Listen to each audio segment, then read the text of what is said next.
Good evening, and a happy birthday from around the world to the student with a stellar game of 86%. And we had an excellent opening and a pretty strong play overall. So let's dive into the student who is now comfortably in the 1200s. We have to give credit for that. This is a milestone. There are signs of progress. It's slow, but it's happening. And you just gotta wait for that one catapult moment when it will all shine through. So the opening phase has been completed, and now we have a a difference in the position, right? He White no longer has the bishop pair, but you do. So you have that level of advantage. So how do you handle this part of the game is very interesting, and we'll be curious to see what he plays. That's a fairly interesting move because it's offering a free pawn, but it comes at a huge cost where the queen will lose a lot of squares and tempo, and black will get a lot of aggression, but no immediate material return. So, but he doesn't go for it, even though it could be on the cards. I mean, let's just see out of curiosity. What if if queen actually takes that? What then? Our computer's fucking slow today, man. Is it just me? Did I do something wrong here? What's happening? I don't know, man. This computer thing is not working well today, it looks like. So sorry, guys. I'm not gonna waste time. All right. So we have this kind of setup. It's even, but black has a comfortable setup, and I don't think white has too many problems either, to be honest. But this is interesting. So computer thinks you should crack it open already, which is scary because you lose a pawn. But I guess it creates these isolated pawns in the middle, which will anyway fall. So that's part of the thinking there. White, on the other hand, now is rectifying his pawn structure. So that's a nice move. I think it's pretty decent. It's a nice diagonal. It's pretty annoying. Hmm. And now you want a pawn. This is a critical pawn to win. And I guess we got to give credit for this whole sequence. Queen here, it was supporting the idea of a bishop push here. So a lot of things going in hand to try to win that pawn. So it's good in a way. Yeah. And white doesn't respond correctly, so you win that pawn. And it's a big win actually. And a clean conversion of the advantage without like trying to be too cute, trying to back down. Just keeping it simple, steady. Until here, this is a Trickarooney you gotta watch out for. The knight and queen Trickarooney is that the knight can capture and then capture back when you take it. So it's like he hops, he takes, and he takes back. It's a big tactical element. You've got to bury this tactical motif in your brain because it will come again and again. Knight captures and it takes back. Very often people will threaten this kind of a trick, but it falls prey to this knight capture and return back pattern. He doesn't see it, and now things go into a fairly smooth setup. Not the smoothest way. So clear, uh, just to be clear, could there have been something better here? I think so. I think there could have been something better, but anyhow, it's still a pawn advantage, right? Or how many pawns is it at this point? One pawn. But it's a fast pawn, and it's the critical one, so you're going to just try to hold it solid. And this is all fairly good play.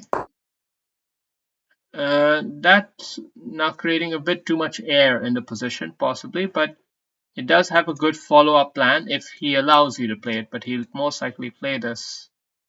Or is that even really stopping you? Maybe not. So he plays it, but it's not really that good anyway. The stopping move is more like this to create queen infiltration threat. Right. So this is pretty good. I don't think you're doing anything wrong, majorly wrong here. I think queen in the way is more like keeping control of the position and attacking and then creating the chance to probe. You know, if he goes king here, you get the fork in. If he moves the pawn forward, then other angles also come in, like queen capture, queen check, something like this. This is a good square to be, and now he falls into a mate. So yeah, all in all, a pretty good game. I guess the main lesson to learn here is about this tactical motif. So got to keep that in mind. All right, let's go on to the next game.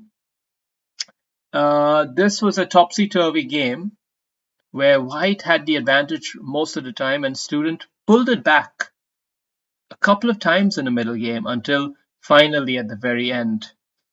And you find these kind of battles going on in uh, all ELO levels. So it's a very common phenomenon to have this kind of back and forth of the game.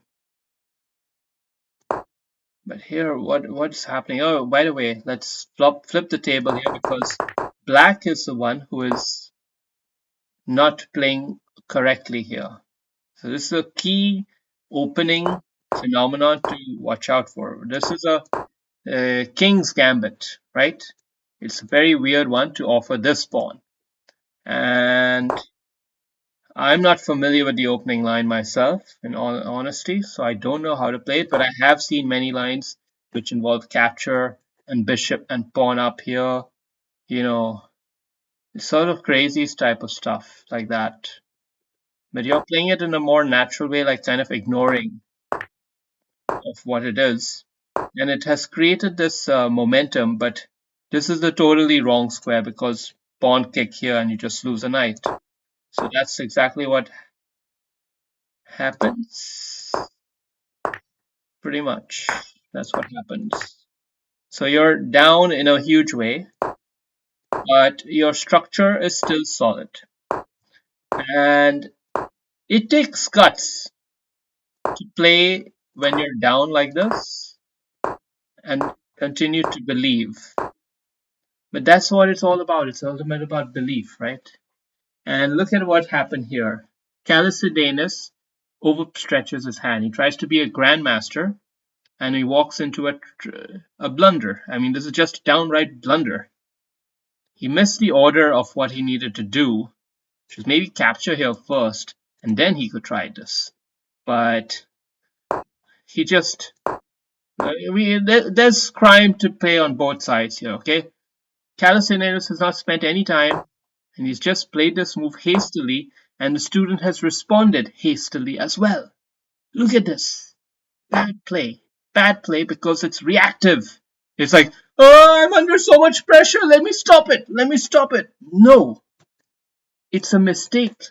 Whenever you see a weird move, just take a deep breath, bro. Take a deep breath, and you will see you can take it.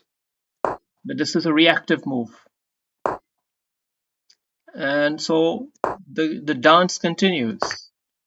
The dance continues, and white still has the edge. But again, white does one dance too many. And black has a chance to now win that knight back, but he doesn't.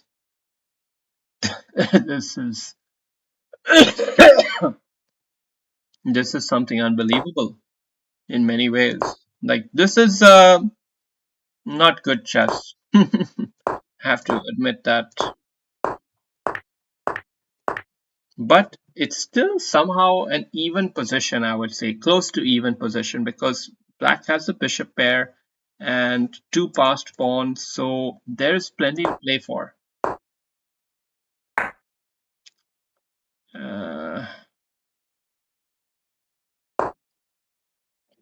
So here you should have apparently captured back, then gone king up. Oh no, capture back and then pawn up, and then try to win the bishop. That's the tactic you're pulling here. But you've given him time to recover by capturing back here, although he doesn't. He doesn't. He just allows you to. This is a bad game. We don't want to learn too much from this, except to say that, well, you can't expect to be perfect in all. All right. Anyway, thank you all for watching this series of games, and cheers and a happy birthday.